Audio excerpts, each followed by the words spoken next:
Hello everyone, welcome back to K Diary by Dishi. ඉතින් ගොඩ කාලෙකට පස්සේ අද අපි බලමු කොහොමද මෙන්න මේ topic account එකක්. එහෙම නැත්නම් මෙන්න මේ topic ID එකක් අපි තනියම create කරගන්නේ කියලා. ඔයා topic exam එකට apply කරන්න බලාපොරොත්තු වෙන student කෙනෙක් නම් ඔයා මෙන්න මේ topic exam එකට apply කරන්න කලින් ඔයා අනිවාර්යයෙන්ම තමන්ගේ නමින් topic account එකක් එහෙම නැත්නම් topic ID එකක් create කරගන්න ඕන. ඉතින් අද මේ වීඩියෝ එකෙන් අපි බලමු කොහොමද අපි තනියම මෙන්න මේ topic account එක එහෙම නැත්නම් මෙන්න මේ topic ID එකක් create කරගන්නේ කියලා. ඉතින් ඔයාලා මුලින්ම කරන්න ඕන topic official site එකට යන්න ඕන www.topic.go.kr කියන මේ site එකට තමයි ඔයාලා මුලින්ම යන්න ඕන. ඉතින් මෙන්න මේ official website එකේ link එක මම මේ වීඩියෝ එකේ පහලින් description එකෙත් add කරලා තියෙනවා. ඉතින් ඊළඟට ඔයාලා එන්නේ මෙන්න මේ වගේ interface එකකට. මේ interface එකේ උඩම තියෙන කොටුවේ ඔයාලට පේනවා translate කියලා බටන් එකක් තියෙනවා. එතකොට මෙන්න මේ official site එක තියෙන කොරියන් වලින් ඔයාලට ඕන නම් අනේ translate කියන බටන් එක click කරාම මේක english වලට translate කරගන්න පුළුවන්. ඊට පස්සේ ඔයාලට පේනවා ඊට පහලින් ලොකු කොටුවක් ඇතුලේ තියෙනවා notification එකක්. එතකොට මෙන්න මේ notification එක ඒ කොටුවේම දකුණු අත පැත්තේ තියෙන නිල් පාට බටන් එක ක්ලික් කරාම ඔයාලට close කරගන්න පුළුවන්. ඊළඟට මෙන්න මේ interface එකේ මේ heaven Skype කියන බටන් එක ක්ලික් කරාට පස්සේ ඔයාලට මෙන්න මේ වගේ step 4ක් පෙන්නනවා. ඉතින් මෙන්න මේ step 1 එකේදී කරන්න තියෙන්නේ මෙයාලගේ condition වගේක් තියෙනවා. අපි මෙන්න මේ condition වලට එකඟයි කියලා මේ තියෙන පොඩි box ඇතුළට ටික්ස් වගේක් දාන්න තියෙනවා. මේ ටික්ස් ටික දාගෙන ගිහිල්ලා ඊට පස්සේ පහළ දකුණු අත පැත්තේම කෙළවරේ තියෙනවා තාම් කියලා බටන් එකක්. මේ බටන් එක ක්ලික් කරාට පස්සේ අපිට පුළුවන් ඊළඟ ස්ටෙප් එකට දෙවෙනි ස්ටෙප් එකට යන්න. හරි දැන් අපි ඉන්නේ ස්ටෙප් 2 වල. එතකොට මෙන්න මේ ස්ටෙප් 2 එකේදී මුලින්ම අපි කරන්න ඕන අපි කොරියාව තුල දැනට පදිංචි වෙලා ඉන්නවා කියලා තහවුරු කරන්න මෙන්න මේ ඔප්ෂන් එක සිලෙක්ට් කරලා ඊට පස්සේ තියෙන ඔප්ෂන් දෙකෙන් අපි foreigner කෙනෙක් නිසා දකුණු අත පැත්තේ තියෙන box එක සිලෙක්ට් කරලා ඊට පස්සේ ඊට පහලින් තියෙන බා එකේ අපි ශ්‍රී ලංකාවේ පුරවැසියෙක් නිසා ශ්‍රී ලංකා කියන එක සිලෙක්ට් කරන්න ඕන. ඒ සිලෙක්ට් කරාට පස්සේ ස්ටෙප් 3 වලට යන්න පහළ තියෙන තාම් කියන බටන් එක ක්ලික් කරාම පුළුවන්. හරි දැන් අපි ස්ටෙප් 3 වලට ඇවිල්ලා ඉන්නේ. එතකොට මේ ස්ටෙප් 3 වලදී අපි මුලින්ම අපේ අනන්‍යතාවය තහවුරු කරන්නේ මොන ඔප්ෂන් එකෙන්ද කියලා සිලෙක්ට් කරන්න ඕන. එතකොට මම එතනදී email කියන ඔප්ෂන් එකට තමයි යන්නේ. ඒ ඔප්ෂන් එක සිලෙක්ට් කරාට පස්සේ ඊට පහලින් එනවා අපේ personal details ටිකක් fill කරන්න. එතකොට මුලින්ම name in Korean කියන එකේදී අපේ නම කොරියන් වලින් type කරන්න ඕන. ඊට පස්සේ full name in English කියන එකේදී ඔයාගේ full name එක English capital අකුරෙන් fill කරන්න. ඉතින් ඊළඟට ඔයාලගේ email address එක දෙද්දී අපි example එකක් විදිහට ගත්තොත් disna45@gmail.com කියලා disna45 කියන කොටස ඔය මුල් box එකේ type කරලා @ කියන එක මෙතන තියෙනවා gmail.com කියන කොටස ඊළඟ box එකට තමයි එන්න ඕන. ඒක ඔයාලට type කරන්නත් පුළුවන්. එහෙම නැත්නම් ඊට එහා පැත්තේ තියෙනවා arrow එකක් අන්න එතනින් select කරන්නත් පුළුවන්. ඊට පස්සේ ඔයාලට පේනවා ඊට දකුණු අත පැත්තෙන් තියෙන කළු පාට බටන් එක ක්ලික් කරාම notification වගේක් එනවා. ඒවා ඔක්කොම okay කරාට පස්සේ ඔයාගේ mail address එක Gmail එකට OTP number එකක් එනවා.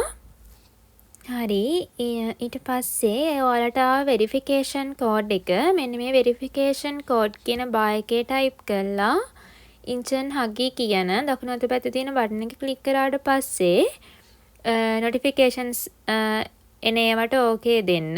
ඒ okay දුන්නාට පස්සේ ඔයාලා step 4 වලට යනවා.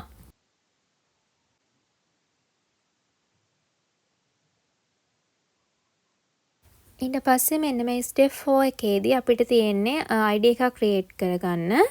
මේ ID එක create කරද්දී අකුරු 6ක් 12 අකුරු සහ ඉලක්කම් කියන දෙකම අපිට භාවිතා කරන්න පුළුවන්.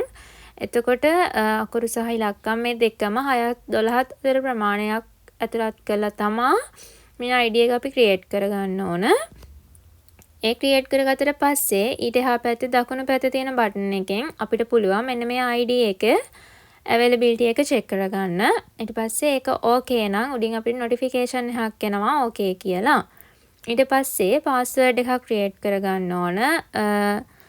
9ක් 16ක් අතර ප්‍රමාණයක් numbers, letters සහ characters කියන මේ තුනම insert කළා.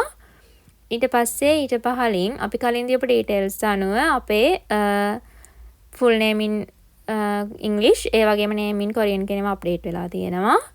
ඊට පස්සේ අපේ birthday එක, gender එක කියන මේ දෙක අපි insert කරන්න ඕන. ඊට පස්සේ countries and region කියන එකේදී අපි select කරන්න ඕන අපි මෙන්න මේ topic exam එකට paste කරන්නේ කොරියාවේදීද එහෙම නැත්නම් outside of Korea ද කියන එක select කරන්න. ඊට පස්සේ ඊට පහලින් තියෙන්නේ අපි කලින් දුන්න details අනුව අපි ශ්‍රී ලංකාවේ ප්‍රවාසියෙක් කියන එක. ඒ වගේම අපේ email එක update වෙලා තියෙනවා. ඊට පස්සේ අපිට තියෙන්නේ ෆොටෝ එකක් අප්ලෝඩ් කරන්න. මේ ෆොටෝ එක අප්ලෝඩ් කරද්දී මෙන්න මේ වගේ ඉන්ටර්ෆේස් එකක් එනවා. මේකේ තමයි තියෙන්නේ අපි අප්ලෝඩ් කරන්න ඕන ෆොටෝ එකේ size එක. ඒ size එකට හරියන ෆොටෝ එකක් අපේ ගැලරි එකෙන් account එක create කරද්දී අප්ලෝඩ් කරන්නත් පුළුවන්. එහෙම නැත්නම් අපේ account එක create කරලා ඉවරනාට පස්සේ අප්ලෝඩ් කරන්නත් පුළුවන්. ඉතින් මෙන්න මේ විදිහට ෆොටෝ එක අප්ලෝඩ් කළා ඊට පස්සේ ඒ පහළින් තියෙන නිල් පාට බටන් එක ක්ලික් කරන්න. ඒ ක්ලික් කරාට පස්සේ ඔයා ඊළඟ ස්ටෙප් එකට යනවා. ඊළඟට ඔයාගේ මෙන්න මේ ඇඩ්‍රස් එක ඉන්සර්ට් කරන්න තියෙනවා. එතකොට මෙන්න මේ upyeon.com කියන බටන් එක ක්ලික් කරාම මෙන්න මෙහෙම ඉන්ටර්ෆේස් එකක් ඕපන් වෙනවා. ඒකේ උඩම තියෙන බාර් එකේ කොරියන් වලින් ඔයාගේ ඇඩ්‍රස් එක ටයිප් කරලා සර්ච් කරාට පස්සේ පහළින් ඔයාගේ ඇඩ්‍රස් එක පෙන්නනවා. ඒක උඩ ඩබල් ක්ලික් කරාට පස්සේ ඔයාලට මෙන්න මේ වගේ බාර් එකක් ඕපන් වෙනවා. ඒකේ ඔයාගේ ඇඩ්‍රස් එකේ මොන හරි විශේෂ දේවල් මෙන්ෂන් කරන්න තියෙනවා නම් ඔයාගේ කාමරා අංකයක් වගේ මෙන්ෂන් කරන්න ඕන නම් මෙන්ෂන් කරන්න පුළුවන්. ඊට පස්සේ ඒ පහළින් තියෙන නිල් පාට බටන් එක ක්ලික් කරන්න. ඊට පස්සේ තියෙන ඔයාගේ ෆෝන් නම්බර්ස් ටයිප් කරන්න. එතකොට මෙතෙන්දී ෆෝන් නම්බර් කියන තැන ඔයාලට ලෑන්ඩ් ෆෝන් නම්බර් එකක් තියෙනවා නම් ඒක ටයිප් කරන්න. ලෑන්ඩ් ෆෝන් නම්බර් එකක් නැත්නම් ඔයාගේ ප්‍රාදේශීය කෝඩ් එකත් එක්ක ඔයාගේ හෑන්ඩ් ෆෝන් නම්බර් එක ඒ වගේම පහළ සෙලුලර් ෆෝන් කියන තැන ඔයාගේ හෑන්ඩ් ෆෝන් නම්බර් එක මේ දෙක ටයිප් කරන්න. ඊට පස්සේ තියෙන්නේ SMS එකක් මගින් හෝ ඊමේල් එකට ඔයාලට මොන හරි ඉන්ෆෝමේෂන්ස් තියෙනවා නම් ඒව දැනුවට කමක් නැද්ද කියලා. ඒ දෙකටම ඒ කියන බටන් දෙක සිලෙක්ට් කරන්න. දැන් ඔයාලට තියෙන්නේ මෙන්න මේ හගින් කියන බටන් එක ක්ලික් කරලා ඔඩින් එන notification එක okay දෙන්න. දැන් මේ වෙද්දී ඔයාගේ topic account එක එහෙම නැත්නම් topic ID එක create වෙලා ඉවරයි. දැන් තියෙන්නේ ඔයා create කරගත්ත topic ID එකයි password එකයි මෙතන type කරලා මේ තියෙන numbers ටිකත් insert කරලා ඔයාගේ topic account එකට log වෙන්න.